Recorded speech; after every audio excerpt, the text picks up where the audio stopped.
Le duc de Kent, le duc de Gloucester et la princesse Alexandra sont parmi les membres de la famille royale les plus anciens. Leurs efforts inlassables, cependant, passent souvent inaperçus. Maintenant, Express.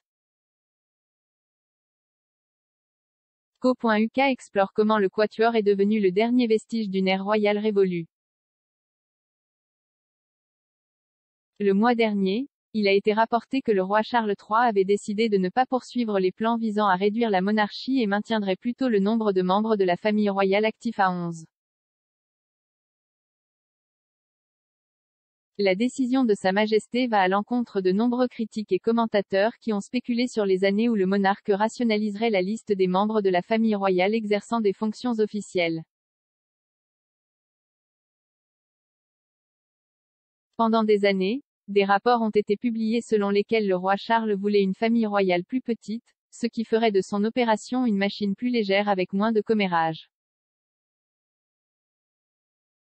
L'expert royal Gilles Brandress a même déclaré précédemment à Express.co.uk, « Je pense qu'à l'avenir, nous allons revenir à une monarchie beaucoup plus réduite. » Comme d'autres, M. Brandress a prédit que Charles, sa femme et épouse la reine Camilla, la princesse Anne, le prince Édouard, Sophie, la comtesse de Wessex, le prince et la princesse de Galles seraient mis en avant dans cette nouvelle version de la monarchie. Les 7 magnifiques était le surnom donné à l'équipe de la famille royale censée prendre la tête sous le règne de Charles. Cependant, avec le nombre restant à 11, il y a 4 autres membres de la famille royale qui continueront à assurer leur service public. Le prince Richard, duc de Gloucester. Birgit, duchesse de Gloucester. Prince Édouard, duc de Kent et princesse Alexandra. Le duc de Gloucester, le duc de Kent et Alexandra sont tous des cousins germains de feu la reine Élisabeth II. Richard est le deuxième fils du prince Henri, duc de Gloucester, tandis que Édouard et Alexandra sont 2 des enfants du prince George, duc de Kent, tous 2 étaient des frères cadets du roi George VI.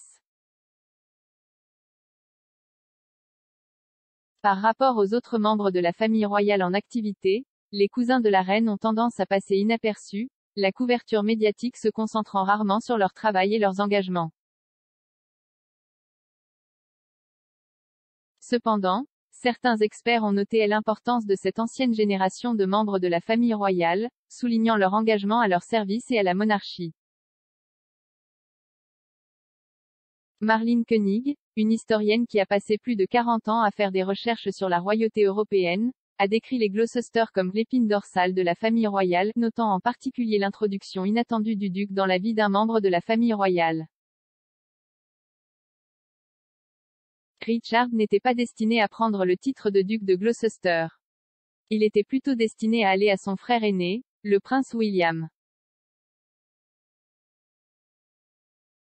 Mais en 1972, William meurt dans un accident d'avion alors qu'il pilote son avion lors d'une compétition. Cela a tout changé pour Richard, a déclaré Madame Koenig à Express.co.uk. Il est devenu l'héritier du duc de Gloucester et a dû commencer à devenir un membre de la famille royale. Il était très conscient qu'il avait maintenant cette énorme responsabilité. Au moment de la mort de William, Richard travaillait comme citoyen privé dans un cabinet d'architecture. Il avait été formé à l'université de Cambridge et se lançait dans une carrière dans le domaine. Quelques mois plus tôt, il avait épousé Birgit van der Henriksen, d'origine danoise, qui est devenue la duchesse de Gloucester. À partir de ce moment-là, sa vie était de servir la reine, a expliqué Madame Koenig, et il l'a fait avec Birgit, une fille danoise qui a été jetée dedans. Ils ont été accélérés dans la vie active. Le duc et la duchesse de Gloucester se sont depuis consacrés au service, travaillant avec plus de 200 organismes de bienfaisance et organisations entre eux. L'historienne a déclaré que Birgit n'a jamais fait de faux pas et qu'elle est absolument aimée, avant d'ajouter, ils ont été l'épine dorsale de la famille royale, notamment parce qu'il a abandonné sa carrière pour assumer ses responsabilités. Elle a poursuivi. Je pense aussi que nous oublions qu'elle est née au Danemark, elle vivait tranquillement, fréquentait l'université et puis tout à coup, elle a des engagements officiels. Elle était comme un canard à l'eau, mais je suis sûre que c'était vraiment difficile parce que ce n'était pas ce à quoi elle s'attendait lorsqu'elle a épousé Richard. Madame Koenig a fait référence à la scène emblématique du jubilé de platine lorsque la reine Elisabeth a été rejointe par la famille royale au travail sur le balcon du palais de Buckingham. Il est devenu évident que les Gloucesters, le duc de Kent et la princesse Alexandra étaient les personnes qui ont été solidaires, loyales et ont fait leur travail sans chercher l'approbation. Ils l'ont fait et ils n'obtiennent pas assez de crédit. Alors que elle historienne a soutenu qu'Édouard et Alexandra attiraient plus d'attention de la part de la presse que les Gloucester, elle a admis qu'il était également passé à l'arrière-plan. Le prince Édouard détient le titre de duc de Kent depuis plus de 80 ans, depuis l'âge de 6 ans, après la mort de son père dans un accident d'avion en 1942. Il a effectué des engagements officiels au nom de la couronne pendant plus de 5 décennies et a été impliqué dans plus de 140 organisations.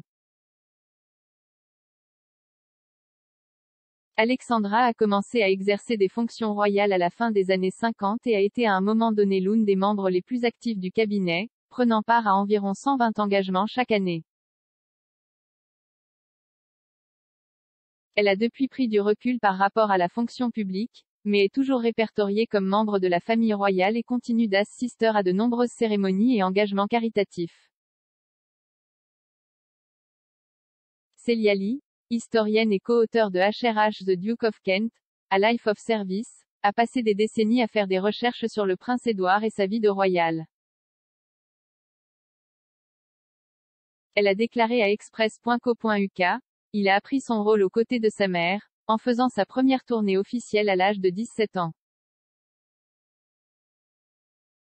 Mais il a fallu quelques années avant qu'il n'assume lui-même un rôle. En 1955, le duc de Kent est diplômé de l'Académie royale militaire de Sandhurst en tant que sous-lieutenant dans les Royal Scots Greys, marquant le début d'une carrière militaire qui a duré plus de 20 ans. Édouard est alors devenu un membre de la famille royale travaillant à plein temps, consacrant sa vie au service du monarque. Il est devenu président du British Overseas Trade Board, c'était sa première grande mission lorsqu'il a pris sa retraite de l'armée, a expliqué Madame Lee. À partir de ce moment, son rôle dans la firme n'a jamais changé. Il était si ancien qu'il a été envoyé pour négocier avec le Premier ministre, qui dans les années 70 était Margaret Thatcher, au 10 Downing Street. Il suivrait des briefings d'elle sur les affaires et le commerce à l'accent aigu étranger, puis irait représenter le Royaume-Uni. Elle a ajouté, maintenant, c'était vraiment un rôle assez différent de celui de tous ceux qui l'ont précédé s'impliquer dans les affaires et le commerce. Il a fait des tournées dans toute la Grande-Bretagne, s'adressant aux dirigeants du commerce et de l'industrie, et à l'accent aigu étranger. Madame Koenig et Madame Lee ont noté les relations des ducs avec feu la reine Elisabeth II comme l'une de leurs impacts durables sur la monarchie. Madame Koenig a déclaré, c'était leur soutien à la reine, leur cousine germaine. Dans le duc de Gloucester, vous avez quelqu'un qui a déjà été dans le monde du travail, s'est marié et a vécu dans sa propre maison. Puis tout à coup, en un instant, il vit au palais de Kensington, exerçant des fonctions royales et devenant le patron de nombreuses organisations.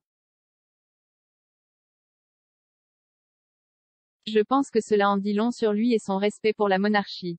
Elle a poursuivi, le duc et la duchesse de Gloucester sont parmi les membres les plus assumants de la famille royale. Ils sont l'épine dorsale, les cousins gonflés, qui ont soutenu la reine pendant des décennies. Pendant ce temps, Madame Lee a déclaré, la reine Elisabeth II n'a jamais eu de frère mais tout au long de sa vie, le duc de Kent a rempli ce rôle. La reine comptait sur le duc pour une vision du monde qui ne lui était pas facilement accessible, étant une femme. Il a servi dans l'armée, y compris un bref séjour en Irlande du Nord, et il a visité les îles Falkland. Cela signifiait qu'au fil des ans, la reine avait une personne fiable vers qui se tourner pour obtenir des conseils sur ces questions et autres.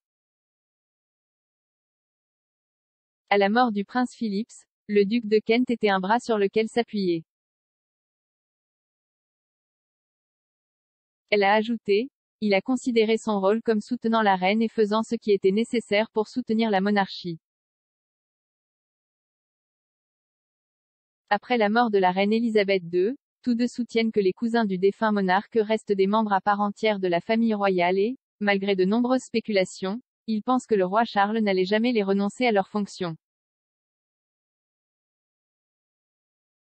Madame Koenig a déclaré, ils sont la branche senior. C'est la vieille garde. Vous n'allez pas couper la vieille garde.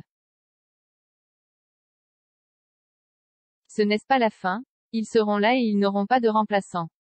Pourquoi quelqu'un penserait-il qu'il, le roi Charles, allait couper les cousins de sa mère alors qu'il était clair au jubilé qu'il était, il faisait partie de cela.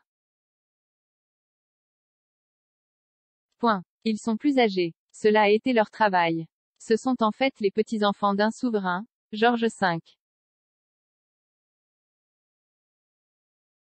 Et ils font leur travail. Ils vont continuer à faire ce qu'ils font. Les couper n'allait jamais arriver. Madame Lee a ajouté, c'était un pas en arrière, nous avons besoin de membres de la famille royale et c'est loin d'être trop nombreux, il y en a en fait trop peu. Elle a noté que si le nombre de membres de la famille royale a diminué, le nombre d'organismes de bienfaisance a augmenté. L'auteur explique, depuis les années 60, le nombre des associations a augmenté en moyenne de 2500 par an. En 2010, il y avait 4448 nouveaux organismes de bienfaisance généraux enregistrés et en 2012, c'était 4200. En mars 2020, il y avait plus de 168 000 organismes de bienfaisance opérant en Angleterre et au Pays de Galles, ce sont les chiffres officiels. Maintenant, les arguments contre l'amincissement de la monarchie, il y a eu, pendant des années, un nombre décroissant de membres de la famille royale. Ainsi, à mesure que le nombre d'organismes de bienfaisance a augmenté, le nombre de membres de la famille royale actifs a diminué. Et c'est là que réside le problème. Elle a poursuivi, après la mort de la reine et du prince Philippe, des centaines d'organismes de bienfaisance sont sans mécène, des centaines d'entre eux. Et maintenant que Charles est devenu roi, il a en fait dit qu'il devrait réduire son travail caritatif car il doit assumer des engagements officiels pris par le souverain. Point. C'est donc une question que je pose, qui va prendre la relève en tant que mécène et présenter toutes ces centaines de grands organismes de bienfaisance importants dont la reine, le duc d'E accent aigu d'Imbourg et Charles étaient, où sont les mécènes? C'est la question brûlante et pourquoi les membres de la famille royale comme le duc de Kent, la princesse Alexandra et le duc de Gloucester sont si importants.